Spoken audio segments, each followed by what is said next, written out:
We are looking at question 25 here. Let me start from the beginning of the paragraph. Towards the end of the 1400s, as the Renaissance was reaching its height in Florence, Italy, members of the city's powerful wool guild were celebrating their recently completed city cathedral. It was a triumph that added to Florence's reputation from sophistication and beauty, yet the guild members were eager to fancy it up even more.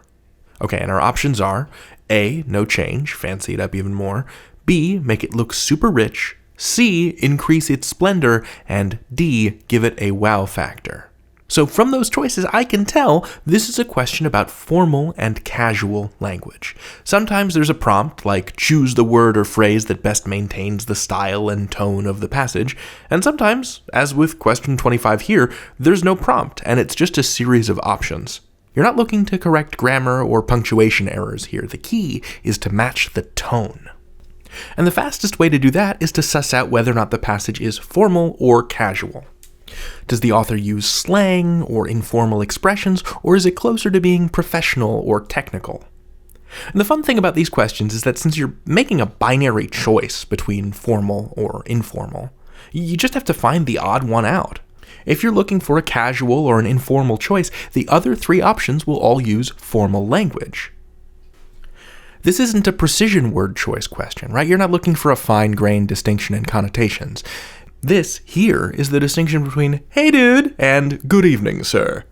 Right, before we get to answering this question, which I promise will take us all of 10 seconds, a final tip. If you're unfamiliar with a choice, it's likely to be formal. Casual language is familiar, everyday language, and it's much more likely to reflect the way we speak than it is to reflect the way that we write. So with that in mind, ask yourself, what tone does this passage have? If you want, take a second to pause the video and see if you can answer this question on your own. Okay, let's go for it. What's the tone of this passage? What's it about?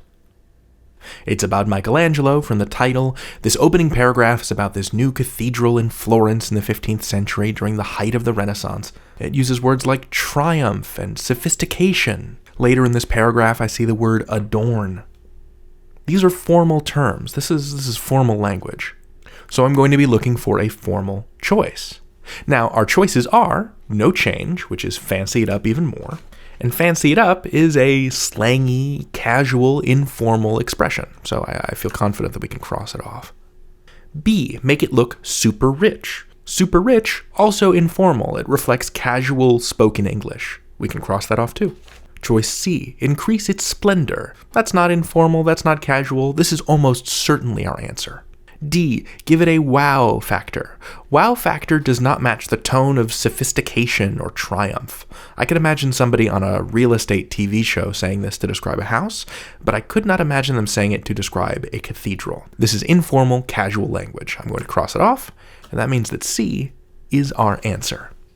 So what I did for this question was identify the tone of the passage, which is something you might do unconsciously, whether it's on a practice test or on test day itself. And then all I had to do was go through the choices with a simple yes or no. Is it formal or informal? Only one choice matched the rest of the passage, and that's the choice I went with.